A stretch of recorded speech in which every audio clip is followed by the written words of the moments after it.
Bonjour bien-aimés frères et sœurs, de partout vous pouvez nous suivre en ce moment. Je suis votre bien-aimé frère, le pasteur Jérémie Nsoli, je suis du Congo-Brazzaville. Alors aujourd'hui j'ai un tout petit sujet que j'aimerais partager avec vous. Cela m'a été posé par une question. Alors je crois que je vais répondre non seulement à cette personne, mais je crois que cette réponse sera bénéfique pour tout le monde. Ça sera bénéfique pour tous ceux qui vont se connecter, pour tous ceux qui vont suivre cette vidéo. Alors cette réponse sera justement bénéfique pour vous. Et alors je vais essayer en quelques minutes vous répondre ou encore apporter la solution. Certainement, c'est la question que vous vous posez également, mais que ce frère a eu justement, il a dévancé, il a posé la question et vous vous attendez certainement à la réponse. Et alors aujourd'hui, nous allons avoir la solution par la réponse que je vais apporter dans quelques minutes là.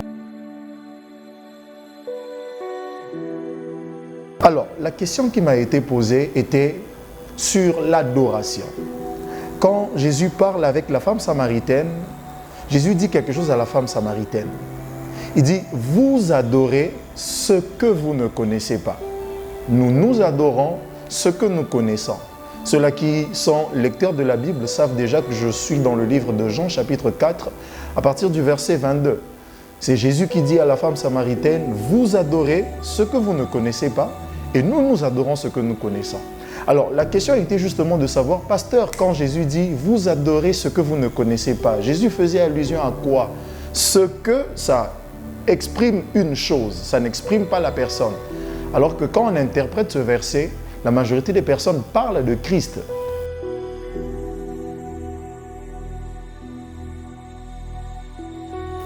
Effectivement, j'aimerais répondre à cette question. Alors, vous savez avec moi que l'adoration, c'est la connaissance. On ne peut adorer sans avoir la connaissance. Ainsi, Jésus, dans ce verset, était en train de poser comme les fondements de l'adoration.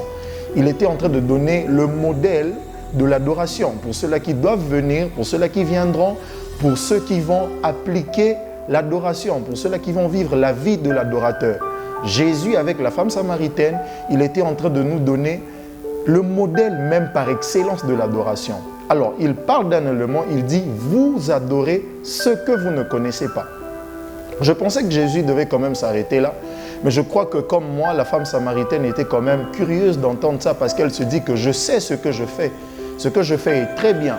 Mais Jésus lui dit « vous adorez ce que vous ne connaissez pas, mais nous adorons ce que nous connaissons ». Mais il ne s'arrête pas là, il dit « car le salut vient des Juifs ». Alors j'aimerais dire à quelqu'un quand Jésus dit que vous adorez ce que vous ne connaissez pas, c'est parce que longtemps nous avons basé notre adoration sur des choses qui n'ont pas trait à l'adoration.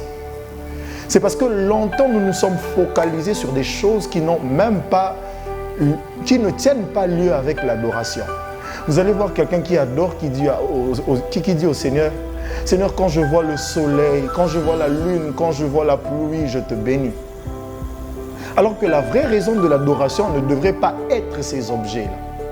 Jésus dit, vous adorez ce que vous ne connaissez pas, nous adorons ce que nous connaissons, car le salut vient des Juifs. En disant cela, c'est que Jésus donnait un modèle, c'est que le sujet central de l'adoration doit être le salut. Puisque nous avons le salut, ainsi nous adorons le salut, nous connaissons ce que nous adorons. Nous connaissons le pourquoi et le comment nous le faisons. J'aimerais dire à quelqu'un, si dans ton adoration, le sujet central n'est pas le salut, permets-moi de te dire que tu es en train d'aller vers l'idolâtrie. Parce que si tu bases ton adoration seulement sur le soleil, et le jour où le soleil ne sortira pas, tu n'adoreras pas. N'oublie pas qu'il y a des religions qui adorent le soleil. Tu n'es pas différent de ces religions qui adorent également le soleil. Alors le sujet central de l'adoration devrait être le salut. Alors quand je parle du salut, quelqu'un va me dire, mais c'est quoi le salut? Mais un jour, il y a quelqu'un, Jésus entre dans la maison d'un homme court qu'on appelle Zachée. Il lui dit, le salut est entré dans ta maison. Alors que c'était la personne de Jésus qui est entrée dans la maison de Zachée. La Bible dit d'ailleurs, il n'y a de salut en aucun nom si ce n'est qu'au nom de Jésus. Ça veut dire que Jésus se présente lui-même en tant que salut. Et en disant à la femme samaritaine, vous adorez ce que vous ne connaissez pas, nous adorons ce que nous connaissons car le salut vient des Juifs, ça voudrait tout simplement dire que la raison, le sujet central de l'adoration doit être la personne de Christ. Si ton adoration n'est pas centrée autour de la personne de Christ, attention, peut-être tu n'es pas un adorateur. Ainsi, quand la Bible dit l'heure vient où le Père recherche les vrais adorateurs, ce sont ceux-là qui mettent Christ au centre de leur vie. Ce sont ceux-là qui mettent Christ au centre de leur adoration. Toi qui veux être un adorateur, j'aimerais que tu saches que l'adoration n'est pas seulement un moment de prière, mais l'adoration est une vie. Et comme l'adoration est une vie, tu as vraiment droit de mettre Christ au centre de ta vie, au centre de tout ce que tu fais. Dans ton adoration, on doit ressentir que tu ne prônes que Christ, tu n'élèves que Christ, tu ne célèbres que Christ. Et ainsi, quand on parle de Christ et du salut, on ne peut pas manquer d'évoquer l'œuvre la plus parfaite qui puisse exister, l'œuvre de la croix.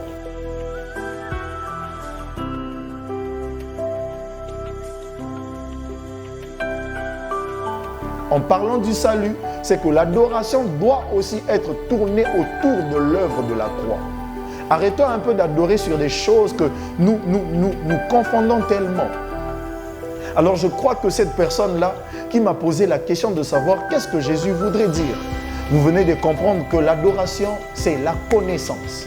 Et la connaissance de quoi? La connaissance du salut que nous avons reçu, qui n'est autre que Jésus-Christ. Ainsi aujourd'hui, ce que tu dois faire en tant qu'adorateur, commence à placer Christ au centre de ta vie, au centre de ta prière, au centre de ton adoration, parce que le sujet central de l'adoration doit être la personne de Christ.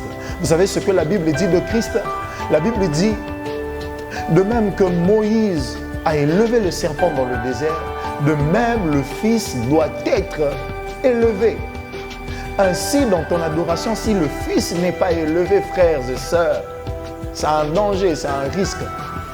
Ainsi, dans ta vie, si le Fils n'est pas élevé, il faudrait que quand on te voit, on voit la vie de Christ, on voit la personne de Dieu.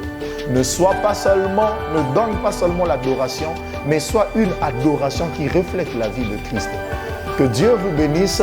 Alors, n'oubliez pas, chers frères et sœurs, de commenter, de partager, d'aimer cette vidéo et aussi de vous abonner sur notre chaîne YouTube où vous allez recevoir beaucoup de ces moments et Dieu nous fera encore énormément du bien. Portez-vous bien. Ciao!